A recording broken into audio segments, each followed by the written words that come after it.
untuk subjek pembahasan pada malam hari ini terkait spesifiknya kita akan bahas tentang klasifikasi bersensitivitas. Itu apa saja? Kemarin sudah ada tipe 1, 2, 3, 4. Kemudian dari tiap-tiap poin klasifikasi itu bagaimana mekanismenya, mekanisme perjalanan penyakitnya, bagaimana kok bisa terjadi membedakan tipe 1, 2, 3, 4 itu. Kemudian yang terakhir itu terkait kira-kira apa saja obat alergi. Mungkin di bidang farmasi Bapak Ibu yang menekuni sebagai praktisi jauh lebih paham daripada saya. Nanti kita sharing di sini.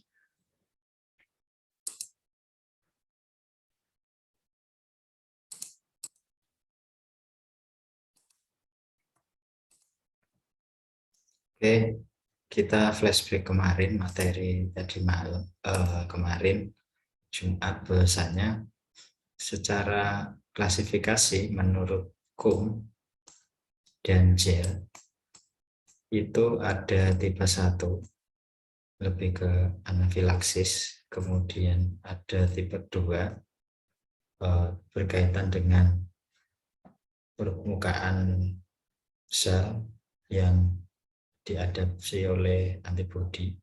Kemudian tipe 3 berkaitan dengan mediator antibodi juga, tapi dia mengarahnya ke autoimun.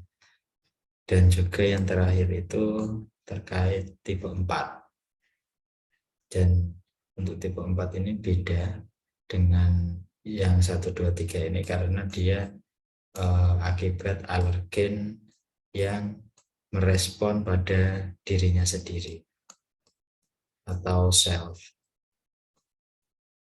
yang menyebabkan apa? Kerusakan pada jaringan sel saat terjadi paparan alergen tersebut.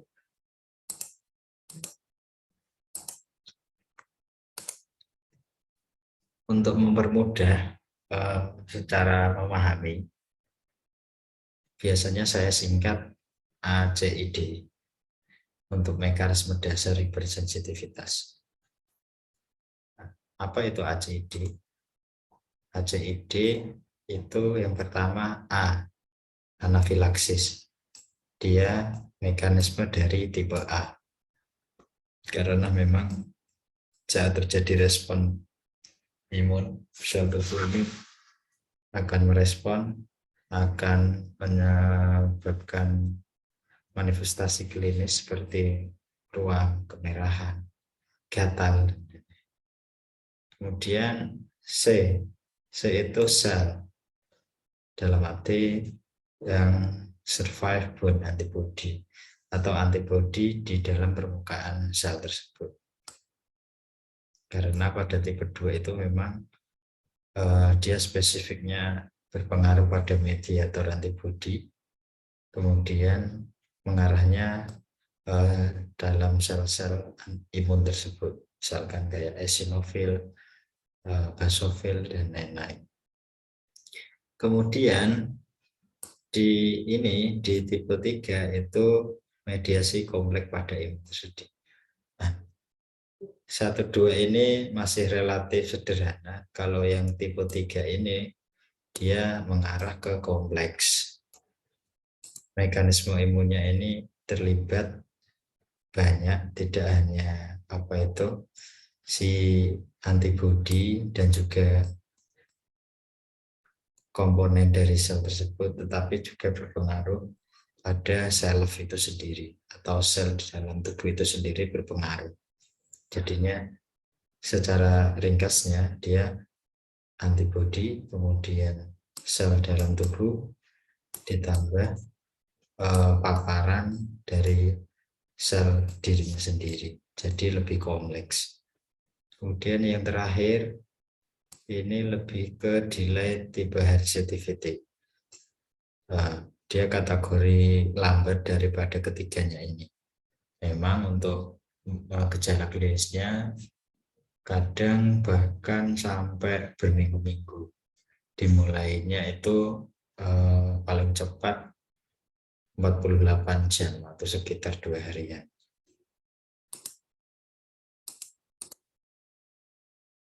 Kemudian untuk mempermudah gambaran secara klinis tadi, saya bisa kategorikan untuk tipe 1 ini diperantai oleh IgE. IgE itu apa? Imunoglobulin E. Di dasar dulu, di imunologi dasar sudah saya terangkan, untuk antibodi itu menghasilkan produk dari tubuh saat dia merespon adanya zat asing. Nah, IgE ini produk yang dihasilkan antibodi. Ada jenisnya, ada E, I, G, M, terus ada I juga. Kemudian ada sel masnya, sel mas yang tadi granulasi.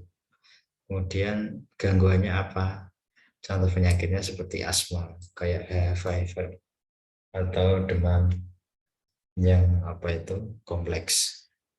Kemudian untuk tipe 2, dia biasanya diperantarai oleh antibodi.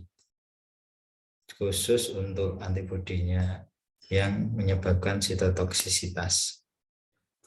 Nah, tadi lebih sederhana, tapi dia ditambah dengan aktivasi yang namanya komplement. Aktivasi komplement itu apa? Aktivasi komplement itu bagian imunitas tubuh. Selain senjatanya sel, tubuh juga punya senjata yang mengaktifasi komplement. Untuk contohnya ada kasus anemia hemolitik, ada hemolytic disease of newborn. Ini kalau bahasa awamnya itu resus pada bayinya itu berubah antara kelahiran pertama dan kelahiran kedua. Dijumpai pada kasus erythroblast fetus. Kemudian untuk yang tipe 3 ini dia kompleks banget tadi. Selain dia itu tadi antibodi self itu sendiri, tapi dia ada komplement ini tadi. Contohnya reaksi artus bisa mengarah ke penyakit autoimun seperti rematik, seperti Godbuster, penyakit-penyakit yang aneh-aneh lah, autoimun. Kemudian baru yang terakhir, keempat ini sangat kompleks, tetapi dia bersifat delay atau lambat. Contohnya dermatitis, penyakit pada kulit.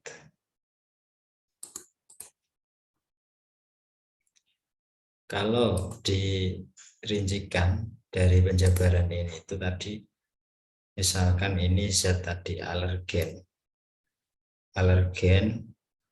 yang mana ini nanti dia berpengaruh pada kulit, berpengaruhnya ke kulit. Jadinya apa? Jadinya dia penyakit dermatitis. Kemudian alergen tadi ini masuk ke sirkulasi darah, jadi anafilaksis, berpengaruh ke peredaran darah, terjadi mengarah ke shock, gatal, dan lain-lain. Kemudian kalau dia masuk ke saluran nafas bawah, ini bisa menyebabkan asma.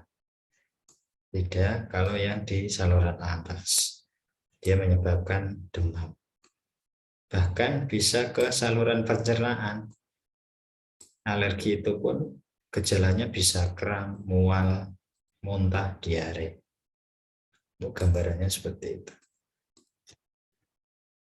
Kita ke hipersensitivitas 1. Bahasanya untuk hipersensitivitas 1 ini durasi atau waktu setelah memakan yang mengandung alergen ini antara 2 sampai 30 menit, langsung bereaksi cepat sekali kalau 2 menit. Misalkan ada orang yang memakan atau mengkonsumsi protein, biasanya gejalanya itu langsung cepat tiduran lah, merah, gital gitu. Gejala kliniknya anafilaksis tadi. Diperantai apa? Ya IgE. Kemudian sel yang berperan, sel mas, basofil. Kemudian secara klinis lebih lanjutnya atau manifestasi klinis yang lebih dalam itu bisa terjadi urtikaria kontak atau kelainan kulit akibat penyakit tersebut yang lebih kompleks atau yang lebih parah. Ya, seperti gambar pertama kali yang saya perlihatkan saat yang bagian satu seperti ini. Kemudian mekanisme apa itu? Mekanisme lanjutnya bagaimana? Ada 3 fase. Ada sensitiasi atau fase awal saat alergen itu masuk, kemudian aktivasi, kemudian efektor, reaksi antara sel alergen dengan sel tubuh dalam merespon. Kemudian mediatornya, ya, kalau bahasa umumnya mediator itu seperti pemicu, Bapak Ibu. Pemicu di alergi ini yang utamanya pemicu apa? Nah, pemicunya itu bisa dia pemicunya itu bisa peptidogikan, bisa adenosin. Nah, paling yang terkenal itu histamin ini, kemudian kemotaksin, protease, itu yang utama. Kemudian yang sekunder itu ada arakidonat sama aktivasi trombosit dan sitokin yang terlibat.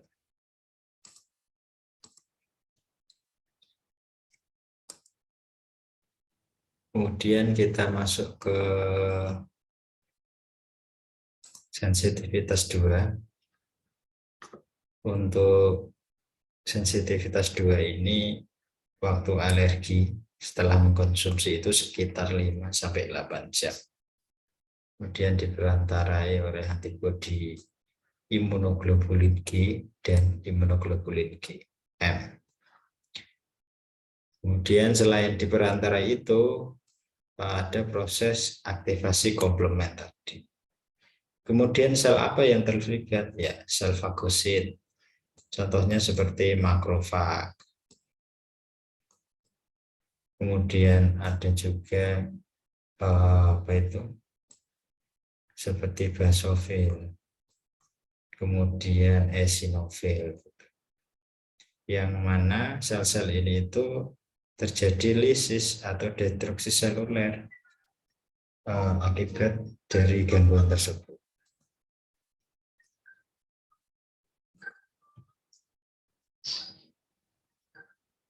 Kemudian untuk manifestasi klinis itu ada kasus pada reaksi transfusi, kemudian ada anemia hemolitik, kemudian tadi ada yang perubahan resus pada kehamilan itu namanya aeroblastosis vitalis, dan ada penyakit myasthenia gravis.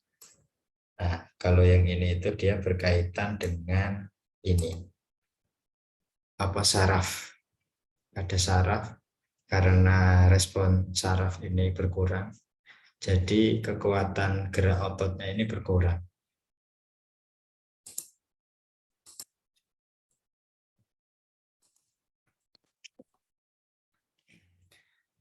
Ini untuk mekanismenya ya bisa dilihat.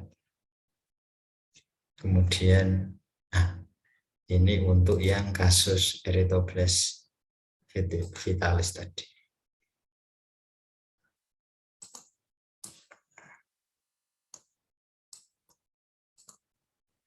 Biasanya kasus ini itu pada kehamilan pertama ya. Nah, resus itu kan didapat dari ayah. Kemudian untuk yang apa itu yang resus negatif itu dari ibu. Jadi persilangan ini itu antara reaksi keduanya ini dia terjadi respon keduanya, kemudian terjadi kompleks density membentuk ini resus positif di dalam sel darah bayi tersebut. Tetapi di kemudian hari kok terjadi perubahan pada hamil kedua atau anak kedua? Karena apa? Nah, disinilah terjadi ini maternal anti RH, anti positif RH di dalam antibodi. Karena apa? Ini kan seperti kayak ini Bu, Bapak ada Y ini ya, tanda Y. Y-nya ini antibodi yang mengubah atau menempel di dindingnya eritrosit. Nah, jadinya dia merubah struktur dari resus tersebut. Maka dari itu ada kasus yang mana pada anak pertama kok positif. Umumnya biasanya kan resus anak kedua ya harusnya positif juga gitu. Tetapi ada yang belum tahu, oh tetapi kasus anak kedua kok resusnya negatif. Jangan-jangan kamu bukan anak saya gitu. Wah, bukan, karena tadi yaitu terjadi kompleks toxicity dari antibodi tersebut.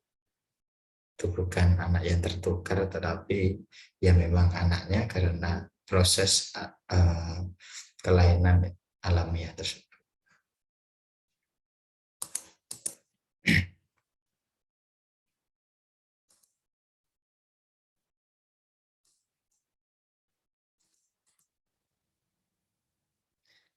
Kemudian untuk yang Jevin grafis ini seperti gambar ini, maaf ya, ini kadang ada orang yang matanya sebelah itu normal, tetapi di mata kiri, mata sebelahnya sisi lain itu seperti kendor gitu, dalam arti kurang strukturnya kurang sama dengan yang di sebelah.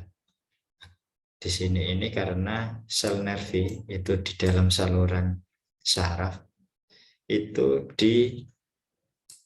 diganjel, ibaratnya diganjel sama yang ini,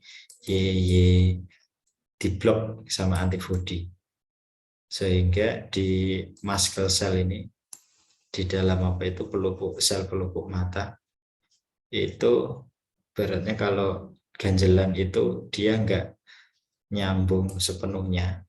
Nah, yang namanya saraf itu kan dia harus plug gitu agar nyetrum lah untuk berita. Tapi dia diganjel sama antibodi itu, jadinya yaitu rada kendor dalam tanda kutip.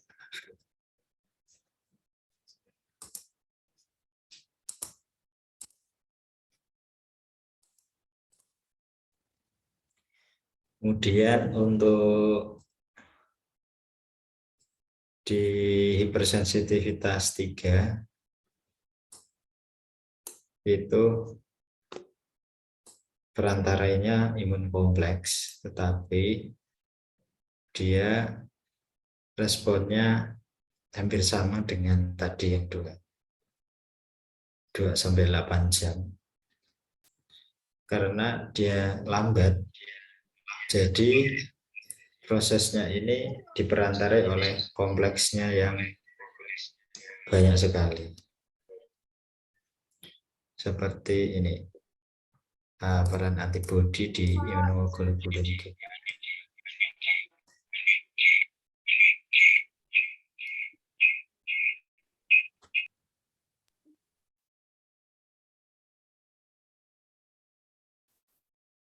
Saya kok mati ya. Oke, kita lanjut. Kita lanjut ya Bapak Ibu. Kemudian untuk tipe lambat dari kelainan tersebut itu bersifatnya disistemik atau satu lokasi saja. Contohnya pada kerusakan jaringan dan organ-organ spesifik yang terlibat pada kasus hipersensitivitas tipe 3. Ini untuk mekanismenya. Ini untuk apa itu? Reaksi akibat hipersensitivitas tipe 3 ada reaksi Artus dan reaksi Cygnus. Ini saya jelaskan secara intinya saja ya. Biasanya misalkan ini antigen. Antigen itu zat alergen itu disuntikkan di dalam tubuh melewati kulit ini, kemudian merambah ke saluran peredaran darah. Kemudian di dalam cairan ini nanti itu ditangkap oleh yang ini bentuknya seperti ini. Kemudian zat-zat seperti ini itu nanti dia menyebabkan inflamasi atau peradangan tadi. Nah, peradangan kemarin kan prinsipnya kalau terjadi peradangan maka akan terjadi kerusakan sel. Kalau berlebihan, maka terjadi berlebihan malah dibantu mast cell dan lain-lainnya. Sehingga apa? Itu terjadi kerusakan di dalam sel.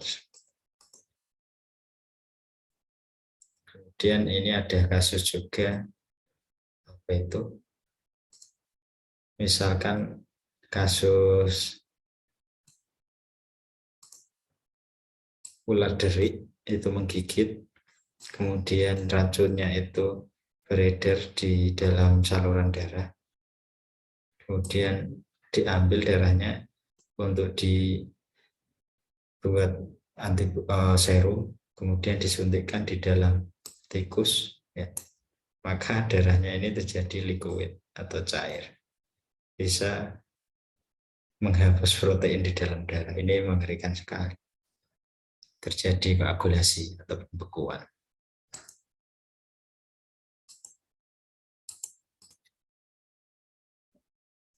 Kemudian untuk gejala-gejala lainnya di hipersensitivitas 3 itu ada Goodpasture, sindrom Goodpasture atau ada demam rheumatoid, ada artritis rheumatoid dan rematik. Kemudian untuk yang tipe 4 ini dia lebih ke lambat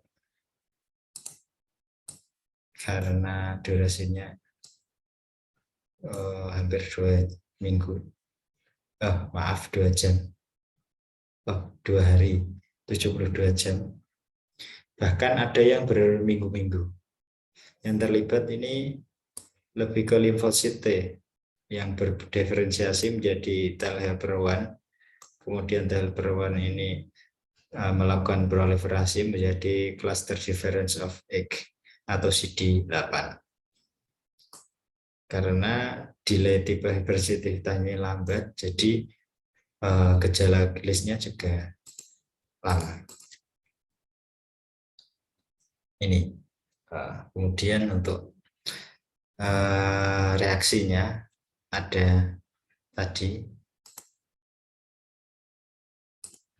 ada tuberkulin, dia disebabkan oleh bakteri tuberkulosis, ada dermatitis kontak, biasanya kontak dengan yang namanya nikel atau karet yang biasanya kita gunakan.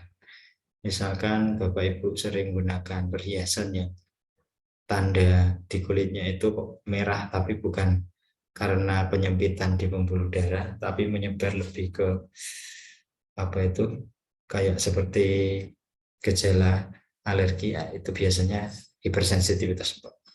Ada John Morte, ada Granotol.